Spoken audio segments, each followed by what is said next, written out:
आज मी बनवली होती पितृपक्षात बनवली जाणारी पाटवडी किंवा थापीवडी। तर बघा, बाउलमध्ये 1 वाटी बेसन घेतलं, त्यामध्ये 1 वाटी पाणी घालून मिक्सरच्या साहाय्याने सगळ्या त्यातील गाठी फोडून घेतल्या आणि छान असं बॅटर करून घेतलं। आणि मग त्याच्यानंतर ना वाटण्यासाठी आलं, लसूण, मिरची आणि कोथिंबीर घालून घेतली आणि त्याचं जाडं भरडं वाटण करून घेतलं। तुम्ही बघू शकता असं मोठं मोठंच वाटण मी केलेलं आहे।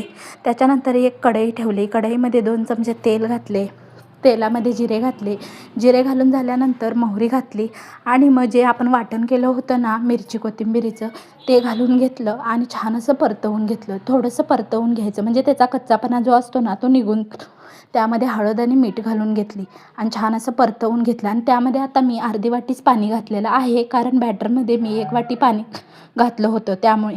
आणि ही बेसनची स्लरी सोडून दिली आणि छान असं हलवून घेतलं आणि थोडं बघा थोड्या वेळाने घट्ट होत येतं। मग घट्ट होत आल्यानंतर त्यावर झाकण ठेवून 1-5 मिनटं वाफ काढून घेतली, म्हणजे पीठ छान असं आतपर्यंत शिजलं जातं।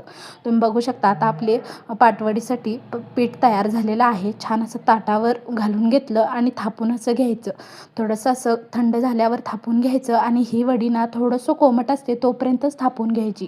त्यावर सुकं खोबरं आणि कोथिंबीर कापून घातली आणि छान अशी खमंग चवीची पाटवडी आपली तयार झालेली आहे। पितृपक्षामध्ये ही आवर्जून बनवली जाते नैवेद्यासाठी।